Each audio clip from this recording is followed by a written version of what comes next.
merci beaucoup à tous d'être présents malgré la distance, malgré la crise sanitaire. Ça aurait été une année particulière, hein, donc on aura terminé cette année tous chez nous, hein, comme actuellement, confinés dans un premier temps, et puis maintenant en stage pour certains d'entre vous. Donc ça aurait été une année un peu difficile sur la fin, un peu atypique, mais on voulait d'abord vous féliciter tous chaleureusement parce qu'on aura réussi tous en se serrant les coudes, l'équipe pédagogique administrative de l'IAE, que tous les étudiants de la promo, de terminer l'année pour le challenge évidemment qui nous réunit aujourd'hui, mais également pour tous les autres modules de cours. Donc déjà, félicitations à vous tous d'avoir tenu le coup malgré la distance, la difficulté de connexion pour certains. Donc voilà, je tenais d'abord à vous féliciter pour tout ça. Pour ce qui nous réunit ce soir, le Challenge Export, il faut que vous sachiez que vous êtes la 8e édition. Donc ça fait un petit bout de temps maintenant qu'on travaille avec toute l'équipe de l'IAE et Guillaume sur ce beau projet. Donc on était ravis cette année de travailler avec Tissage de Luz. Ça a été une belle expérience.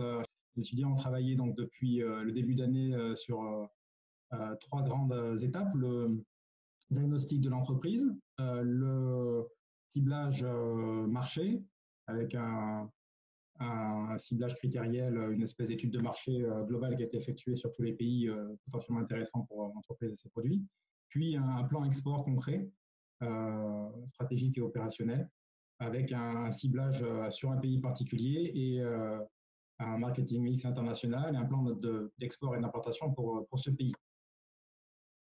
Donc, on avait 4 groupes qui travaillaient sur 4 pays différents.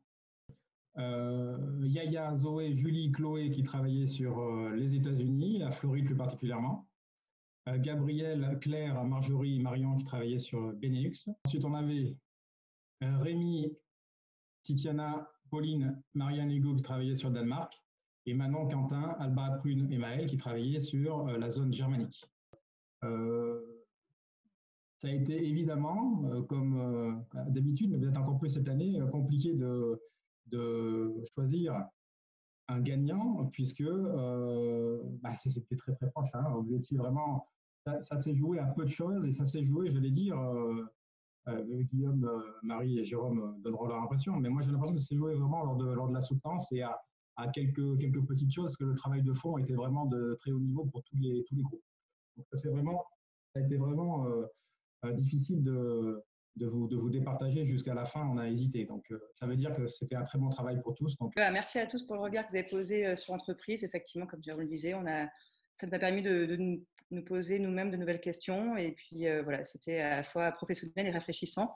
Donc merci beaucoup aussi pour la qualité du travail effectué, qui a effectivement mûri et s'est renforcé tout au long de l'année. Et voilà, et on vous souhaite tout le meilleur pour l'avenir, et bravo surtout pour la soutenance dans ce contexte particulier. Là, je pense maintenant de passer tout terrain, parce que c'était pas évident de faire un travail de groupe dans ces conditions-là.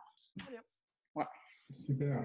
Et par ailleurs, j'en profite juste pour dire, si jamais ça vous intéresse, on va poser une annonce à la rentrée pour chercher quelqu'un en stage, pour justement mener à bout les propositions que vous nous avez présentées, pour à partir de la session de janvier. Voilà, on serait ravis d'accueillir l'un d'entre vous à Espelette, au cœur de notre équipe. Super. Voilà. Donc merci encore à tous. Merci beaucoup Marie pour tout ça. Est-ce que on en est au moment où on doit annoncer le groupe gagnant? Donc c'est le groupe qui a travaillé sur le Danemark. Alors ouais, est-ce qu'il peut se manifester? C'est qui? Bravo. Oui. Alors il y a Marianne qui est là. Bravo le Danemark. Merci. Mettez le son pour applaudir tout le monde là. Il n'y a personne qui applaudit. Bravo. Merci au groupe surtout. Félicitations. Non, en tout cas, oui, merci beaucoup. Déjà, ça a été un super projet à faire. Moi, pour ma part, j'ai découvert beaucoup de trucs. Il y avait pas mal de choses dans ce côté export que je ne connaissais pas. Donc, c'était vraiment génial à faire et évidemment super content après avoir fourni tout ce travail d'avoir pu gagner, même si je sais que tout le monde a fait un super travail parce qu'on a beaucoup communiqué entre nous aussi. Donc voilà, merci. Ouais, merci beaucoup. Moi, pour ma part, ça me fait très plaisir parce que ça fait 4 ans qu'on est dans les études supérieures. C'est la première fois qu'on a vraiment un cas concret d'entreprise pour lesquels on peut proposer des choses. Et vous nous avez été, vous avez été à l'écoute. Vous avez été, même l'équipe pédagogique a été vraiment à l'écoute. Donc, ça me fait vraiment plaisir. Et voilà. Merci. Merci Hugo. Mamie? Moi, rien de plus à rajouter, hein. Ils ont tout dit. Et puis, non, c'était vraiment super formateur et super enrichissant. Et c'était, merci du coup à Tessa Julie de nous avoir permis de vivre cette expérience et à l'IAE aussi. Et c'est vraiment sympa et on est content. Voilà, les remerciements ont été complets et nous aussi, encore une fois, on remercie les étudiants et l'entreprise. Tout le monde a joué le jeu jusqu'au bout malgré le confinement. Et à part vous dire un grand merci à tous, je pense qu'on va maintenant clore la cérémonie spéciale, la première fois qu'on la faisait à distance comme ça, mais écoutez, on l'a fait quand même, on est allé au bout. Okay. Eh bien, merci à nouveau à tout le monde, bonne continuation, faites attention à vous, c'est pas en crise. Merci beaucoup. Merci. Merci, bonne journée. Et à bientôt. Au revoir. Au revoir. Au revoir. Au revoir, merci beaucoup. Merci.